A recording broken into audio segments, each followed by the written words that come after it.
스펄전 설교 묵상. 오늘 말씀은 1857년 4월 12일 주일 아침 설교 말씀으로 제목은 영적 부활이며 본문은 에베소서 2장 1절 말씀입니다. 그는 허물과 죄로 죽었던 너희를 살리셨도다.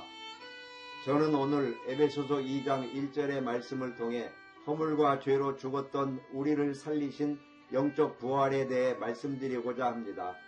우리가 죽은 시체를 볼 때 느끼는 압도적인 절망감과 부패함은 사실 하나님 은혜로 거듭나기 전 우리 영혼의 본성적 상태를 보여주는 비유입니다. 시체가 스스로 움직이거나 느낄 수 없듯이 영적으로 죽은 인간은 하나님의 영에 의해 살아나지 않는 한 스스로를 구원할 수 없는 전적으로 부패한 존재입니다. 저는 성경에 나타난 예수님의 세 가지 부활 기적을 통해 우리 영혼의 상태와 살리심의 과정을 설명하겠습니다. 1. 첫째로 인간의 본성적 상태에 대해 말씀드리겠습니다. 모든 인간은 본성적으로 죽어 있지만 그 죽음이 나타나는 모습은 제각각입니다. 야이로의 딸은 침대 위에 누워 있었고 방금 죽었기에 여전히 아름다운 모습을 유지하고 있었습니다. 이처럼 우리 주변에는 도덕적이고 성품이 훌륭하며 사람들에게 사랑받는 이들이 있습니다. 그러나 그들이 그리스도와 연합하지 않았다면 그 아름다운 모습 아래에는 여전히 영적인 죽음이 도사리고 있습니다.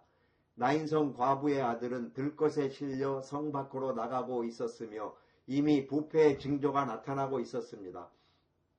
이는 악한 습관에 빠지기 시작하여 선한 이들로부터 소외되기 시작한 청년들의 모습과 같습니다.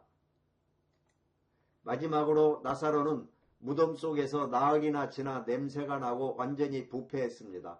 이는 사회에서 지탄받는 극악한 죄인들을 상징합니다. 하지만 여러분이 기억해야 할 사실은 침대 위의 소녀나 무덤 속의 나사로나 똑같이 죽어 있었다는 점입니다. 죽음에는 정도가 없으며 겉모습이 어떠하든 모든 인간은 하나님의 무한한 은혜 없이는 결코 살아날 수 없는 죽은 상태에 놓여 있습니다. 2. 둘째로 우리를 살피시는 하나님의 역사를 살펴보겠습니다. 예수님께서는 이 세 사람을 모두 살리셨지만 그 방식은 그들의 상태에 따라 다르게 나타났습니다. 야이로의 딸에게는 부드럽게 손을 잡으시며 일어나라고 말씀하셨습니다. 이는 하나님께서 악한 습관에 깊이 물들기 전의 어린 영혼들을 부드러운 성령의 숨길로 회심시키는 것과 같습니다. 반면에 과부의 아들을 살리실 때는 시신을 운반하던 들것을 멈추게 하신 후 더 큰 목소리로 부르셨습니다. 이는 하나님께서 죄인을 파멸로 몰고 가는 나쁜 동료들이나 환경을 강제로 멈추게 하신 뒤 역사하시는 과정입니다. 가장 심각했던 나사로의 경우에 예수님께서는 눈물을 흘리시고 신음하시며 무덤의 돌을 치우라고 명령하셨고 그 후에 큰 소리로 외쳐 그를 부르셨습니다. 아주 깊은 죄에 빠진 영혼을 깨우기 위해서는 시내산의 천둥소리와 같은 강력한 하나님의 개입이 필요할 때가 있습니다. 하지만 그 방식이 부드럽든 격렬하든 우리를 살리는 권능은 오직 주 예수 그리스도의 말씀에서만 나옵니다. 3. 셋째로 살아난 이들이 겪게 되는 이후의 체험에 대해 나누겠습니다. 살아난 직후 예수님께서 내리신 명령들은 우리 신앙생활의 중요한 원리를 가르쳐 줍니다. 소녀가 살아나자 주님은 먹을 것을 주라고 하셨는데 이는 갓 회심한 신자들에게 영적인 양식과 가르침이 가장 시급하게 필요함을 의미합니다.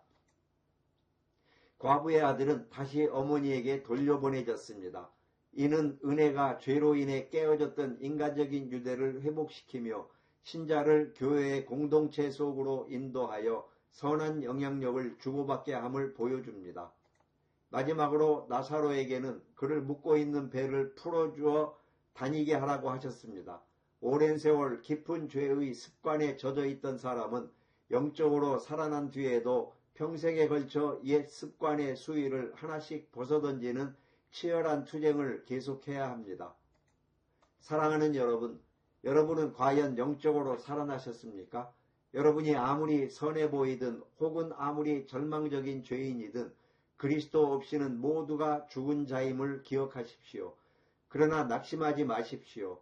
예수님은 무덤 속에 나사로를 살리셨듯이 여러분도 살리실 수 있습니다. 이미 생명을 얻은 분들은 사탄의 유혹을 경계하며 마음을 다해 그 생명을 지켜나가시길 바랍니다. 마치 마른 뼈들이 가득한 골짜기에 생기가 불어넣어져 큰 군대를 이루는 것처럼 하나님의 성령께서 오늘 이 시간 여러분의 영혼에 생명의 숨결을 불어넣어 주시기를 간절히 소망합니다.